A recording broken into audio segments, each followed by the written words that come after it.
Hello दोस्तों, आप सबको नमस्कार। देखिए, ये एक सुंदर कहानी है, सुंदर बात है जो ग्रंथों पर आधारित है, जो मान्यताओं पर आधारित हैं कि इंसान को हमेशा ईश्वर पर भरोसा रखना चाहिए। जब ईश्वर से भरोसा उठने लगे तो उसे क्या करना चाहिए। ऐसा कहा जाता है कि जो होता है अच्छे के लिए होता है।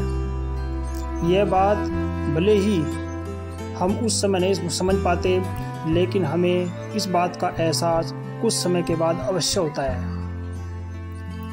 अक्सर ऐसा देखा जाता है कि मुश्किल परिस्थितियों में मनुष्य भगवान पर से भी अपना विश्वास उठा लेता है। ये आज की कहानी हमें यही सिखाती है कि हमें सदैव ईश्वर पर भरोसा रखना चाहिए और नियमित रूप से अपना कर्म करना चाहिए।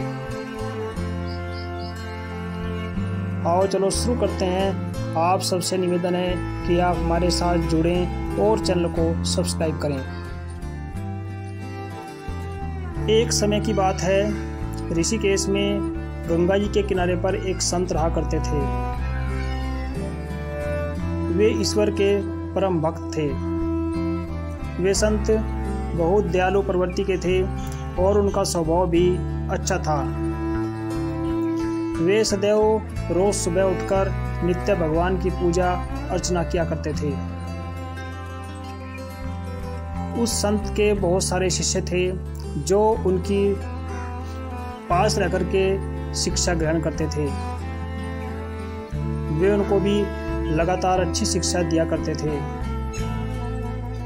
लेकिन वो संत जो था उसमें एक कमी थी, वो जन्म से अंधा था। लेकिन उसका एक नियम था, वह प्रतिदिन बहुत दूर तक घूमने के लिए पहाड़ों पर जाता था। ऊंचे ऊंचे पहाड़ों पर बड़ी गुफाओं के बीच में वह भ्रमण करने के लिए घूमने के लिए जाता था। हरि का नाम जपते हुए, हरि का कीर्तन करते हुए वह चलता था। सबको उसके इस कार्य पर बहुत आश्चर्य होता था कि ये अंधा है फिर भी ये सीधा चला जाता है, यानी कि ऊंचे नीचे पहाड़ों पर से और नीचे नहीं गिरता, न उसके सामने कोई समस्या आती। अपने गुरुजी को ऐसा करते हुए देखकर, उसकी ऐसी प्रतिष्ठा को देख करके, ऐसी प्रसिद्धि, ऐसी अचंभित बात को देख करके उनके शिष्य भी बड़ी असमंजस में पड़ जाते थे कि अंधा होने के बावजूद भी ये ऐसा कैसे कर सकते हैं। एक दिन अपनी जिज्ञासा के चलते एक शिष्य ने उनसे पूछ लिया।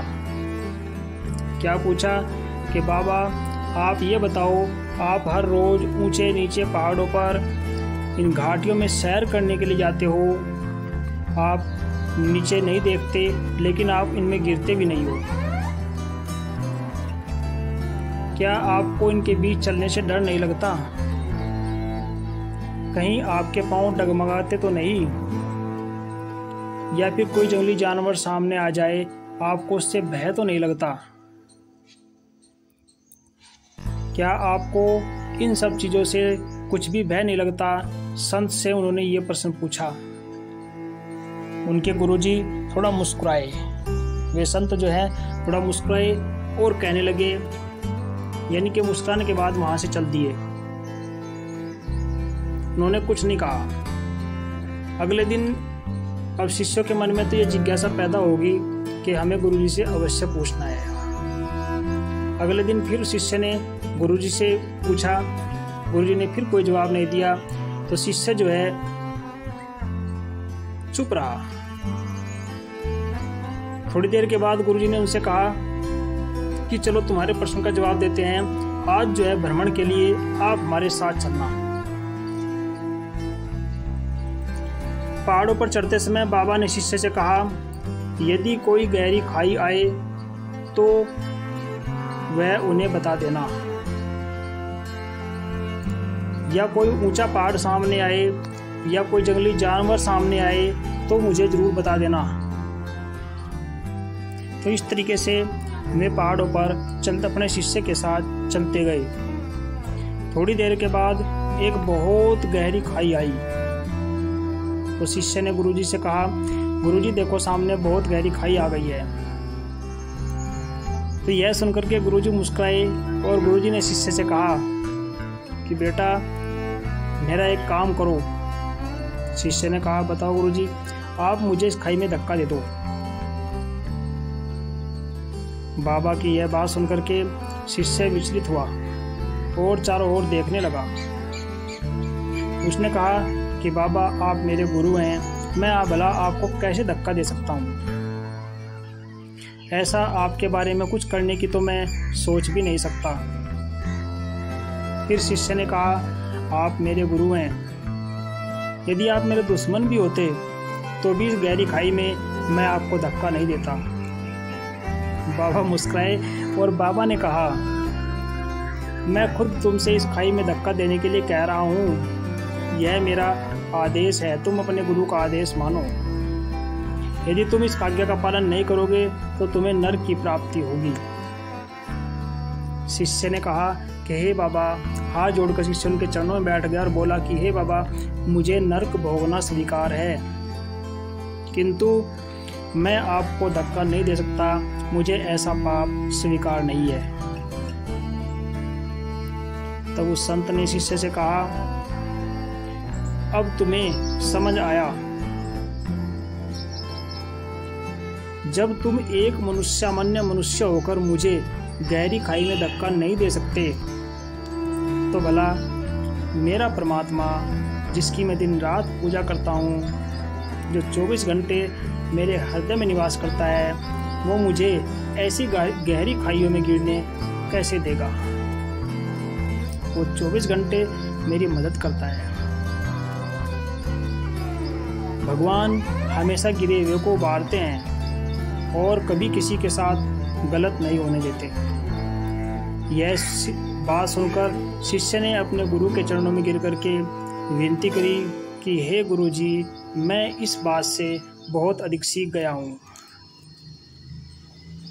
मुझे भी आज ज्ञान प्राप्त हो गया है कि ईश्वर पर भरोसा करना जरूरी है।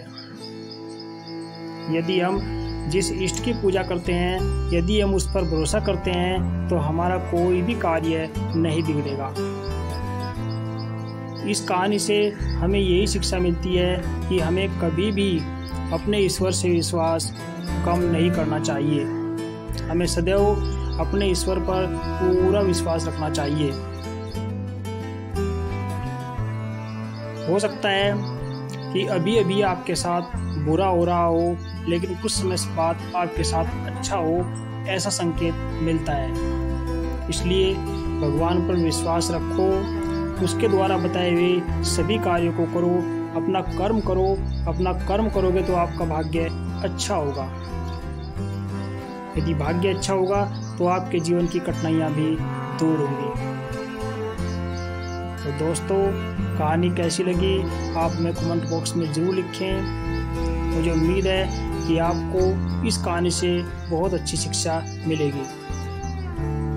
ये सभी कहानियाँ जो हैं मान्यताओं पर, जानकारियों पर और ग्रंथों पर आधारित होती हैं, ताकि मानव जीवन, मनुष्य का जीवन अच्छा, सुंदर और ऊंचाइयों तक पहुँचे। मिलते हैं ऐसे अच्छे विचारों के साथ अगली वीडियो में। जय श्री कृष्णा।